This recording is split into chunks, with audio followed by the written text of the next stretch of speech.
ಸುಬ್ರಾವ್ ಅವರು ಕಾರ್ಮಿಕರ ಧ್ವನಿಯಾಗಿದ್ದರು.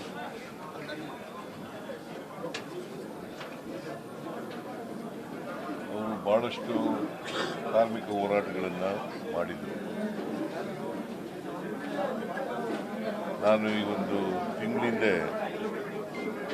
KSRTC ಕಾರ್ಮಿಕರ ಪರವಾಗಿ ಅವರು ಬಂದಿದ್ದರು, ಜಂಟಿ ಕ್ರಿಯಾ ಸಮಿತಿ ಅಧ್ಯಕ್ಷರಾಗಿ ಬಂದಿದ್ದರು. ಮತ್ತು staff and workers ಯೂನಿಯನ್ನ ಅಧ್ಯಕ್ಷರಾಗಿದ್ದರು. KSRTC LICನಲ್ಲಿ ಕೆಲಸದಲ್ಲಿದ್ದರು.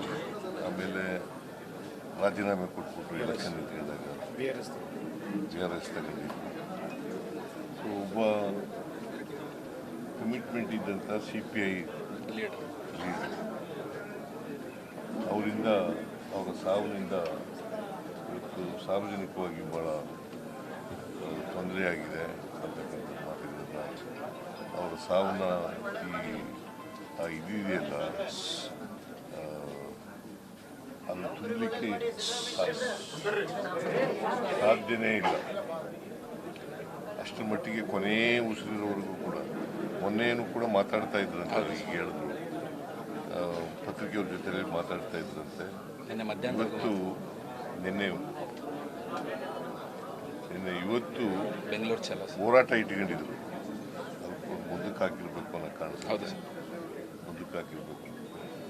So ಅವರು ಭಾಳ ನನಗೆ ಭಾಳ ದಿನಗಳಿಂದ ಪರಿಚಯ ಅವರು.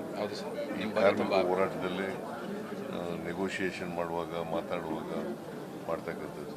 ನಾನು ಸ್ವಲ್ಪ ದಿನ KSRTC ಮಿನಿಸ್ಟರ್ ಆಗಿದ್ದೆ. ಸೊ ಹಾಗಾಗಿ ಮುಖ್ಯವಾದಂಥ ಸಂಬಂಧ ಇತ್ತು. ಅವರು ಸಾವನ್ನ ದುಃಖ ಭರಿಸ್ತಕ್ಕಂಥ ಅವರಿಗೆ ಅವ್ರ ಮಿಸಸ್ಸು ಕೂಡ ಬದುಕಿದ್ದಾರೆ. ಅವ್ರಿಗೆ ಎರಡು ಜನ ಹೆಣ್ಮಕ್ಳು, ಒಬ್ಬರು ವಿದೇಶದಲ್ಲಿದ್ದಾರೆ, ಇನ್ನೊಬ್ಬರು ಇಲ್ಲೇ ಇದ್ದಾರೆ. ಸೊ ಒಬ್ಬ ಜಾತ್ಯತೀತ ವ್ಯಕ್ತಿ ಇದ್ದದ್ದು. ಯಾಕಂತಂದರೆ ಅವ್ರ ಕೊನೆಯ ಮಗಳನ್ನ ಬೇರೆ ಕಡೆ, ಬೇರೆ ಕಮ್ಯುನಿಟಿಯವರಿಗೆ ಮದುವೆ ಮಾಡ್ತಕ್ಕಂಥದ್ದು ಅವರೇ ನಿಂತ್ಕೊಂಡು ಮಾಡಿದ್ರು. ಅದರಿಂದ ಒಂದು ವ್ಯಾಕ್ಯೂಮ್ ಕ್ರಿಯೇಟ್ ಆಗಿದೆ. ಅದನ್ನು ಭರ್ತಿ ಮಾಡಲಿಕ್ಕೆ ಯಾರಿಂದಲೂ ಕೂಡ ಸಾಧ್ಯ ಇಲ್ಲ ಅಂತೇಳಿ.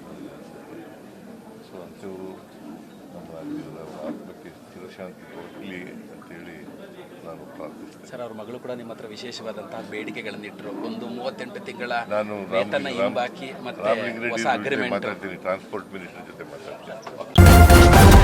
ನ್ಯೂಸ್ ಫಸ್ಟ್ ನಿರ್ಭೀತಿಯಿಂದ ನಿಮ್ಮ ಪರವಾಗಿ.